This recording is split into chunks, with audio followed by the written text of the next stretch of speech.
Hello everybody, today I am here to be hated because I'm here to tell you that Mothis did nothing wrong, at least in one aspect of the game, which is kind of weirding me out because the reaction to any person saying this is very extreme on the internet. There's gonna be a lot of people that disagree, hence why I'm just playing the devil's advocate here. So first of all, if you haven't done the story yet, up until after chapter 3, as in up until you must wait until August 6th to continue this, click away now.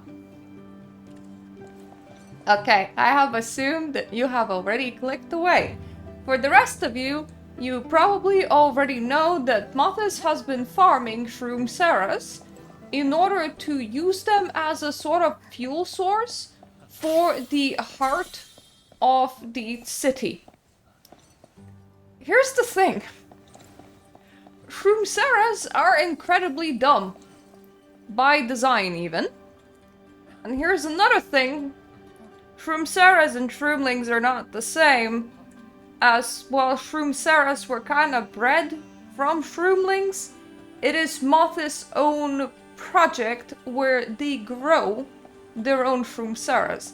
And if we were to compare shroomsaras to cows, the kind of farming practices that Mothis is using for this is actually quite more humane than what we do with our meat, which is the very much wild thing. So let's start here. Mothis does not overfarm. If you saw how many shroomsaras there were inside the heart of the city when you freed it right at the end of the story, it was what, about maybe 10? That means that they need about a harvest of 10 sentient mushrooms per year. Because normally, their ceremony is held once per year. They haven't stolen them from the shroomling population, they're breeding them themselves. So this isn't something that's like taking from nature, this is them raising them. Secondly, while being raised, shroomsaras get to do absolutely nothing but play and eat. Makes sense, they're kind of a farm animal, but here's the thing. Free range farm animals in our society are kind of rare, and it is an ethical choice. A lot of our own farming is done in cages that are barely possible to like sustain life in. That is very stressful and cramped environment. Free range means that the animals get to go into the pasture and eat grass, have a lot more space to move about. Still, we do not build robots for our cows. Neither do we provide them with entertainment. Specifically, we don't go out and get toys for our cows. Our kindness extends to allowing them to graze the fields instead of being locked to a very, very tiny cage.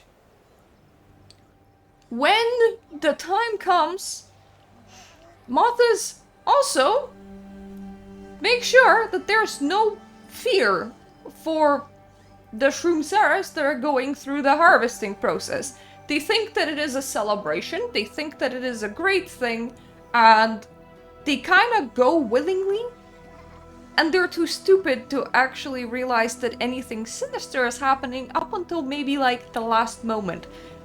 Where I disagree with Mothis would be that in our society, if you want to humanely kill a cow, you will lead them through practically the exact same farm building that they go into every single day. Too big of a change might stress the animal. They get separated from the herd so that the rest of the herd doesn't get to see them die. And they kind of get a bolt to the back of their head to kind of switch out that brain immediately. I think that they should do a better job at knocking Shurumceras out for the harvesting process, considering that they do appear to be knocked out during the factory segment, but in the whole being fed to the heart of the city, they were very much awake and afraid. That is the only unkind point that enters this whole system of harvesting a sentient mushroom. So, to recap, they're homegrown. You only need about 10 per 1 year radius. They're kept purposely stupid, so they don't even get to experience psychological dread over the whole thing. They think that it is a good thing. Up until that day, they get to just play and eat and be happy as like their life goal, and then they die. When it comes to any kind of meat production, or any kind of like food production, that's a lot more humane than we're acting.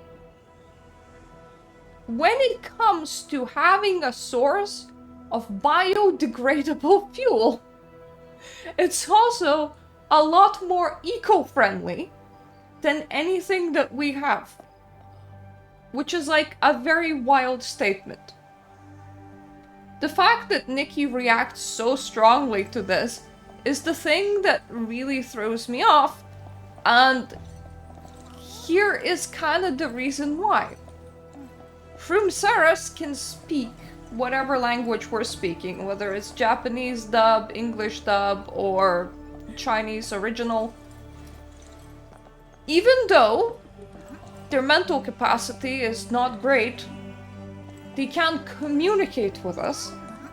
And I think that that is where the mushroom to human transition really kind of shifts and what makes people feel very uncomfortable. Because if you consider that a lot of them have the intelligence of about a toddler, I'm sorry, but so does a pig.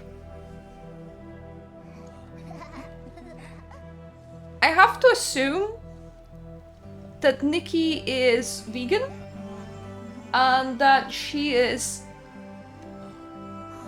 very hardline when it comes to like freedom of animals.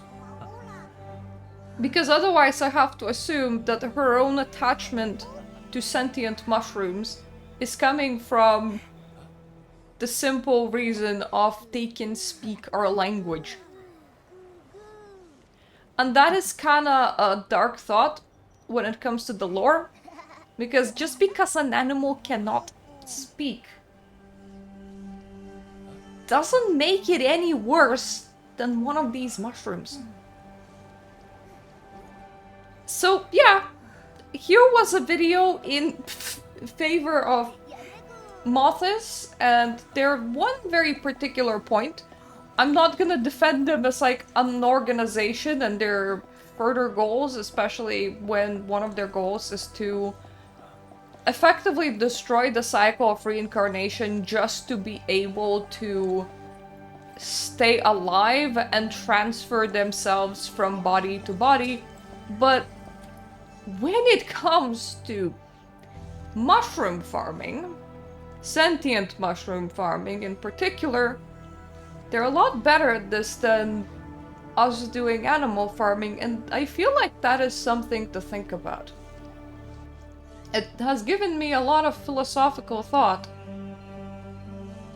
on both where you stand when it comes to the whole meat production cycle, to the necessity of consumption in order to survive, to what we do for fuel, which is a lot less ecologically friendly, let's not kid ourselves, to the kind of attachment that you can develop to the idea of a sentient mushroom, as long as you project the ability to have language onto it. And I feel like that is a very interesting discussion to be had. So, I'm gonna ask you instead this. How do you feel about this like one point of lore? Did you feel that it was extremely wrong of them to farm sentient mushrooms? Or has your emotional impact also remained minimal, just like mine, to this particular part of the story?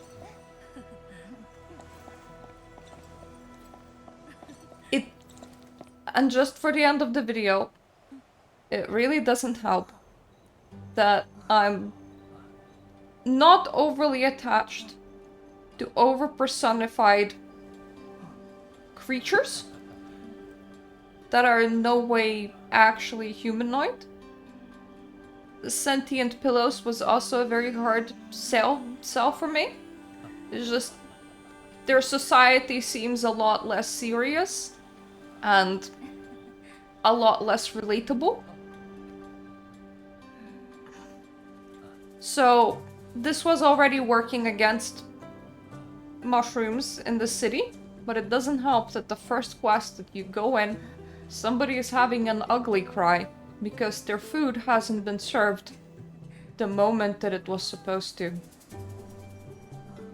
Like, I don't know about you guys, but I wasn't allowed to act like that even when I was a very, very small child. So yeah, when I see those kind of behavioral patterns that are very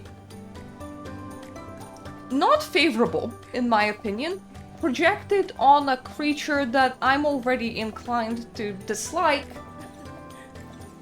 I am likely to develop the bias of thank God that they're out of the story, even if it comes with the proverbial destruction of the members of the sentient mushrooms.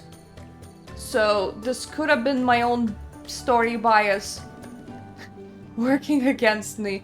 Hence why I kinda have to ask you guys, did this like hit you as a plot point hard, or are you more like me and you just can't imagine yourself caring for sentient mushrooms? And at the same time see kinda nothing wrong with farming them. So yeah, thank you for watching. I will thank you twice if you don't dislike this video, because I do know that my opinion is very, very controversial. Thank you for my Patreon supporters, and I hope that I'm gonna see you on my other videos where we're not gonna be tackling quite extreme and unpopular opinions when it comes to the lore of the current patch of Infinity Nikki. Hopefully. The patch isn't over yet, so I don't know, I might develop a few more extreme opinions specifically when it comes to the story of this video game. We're gonna see. Anyway, toodaloo for now.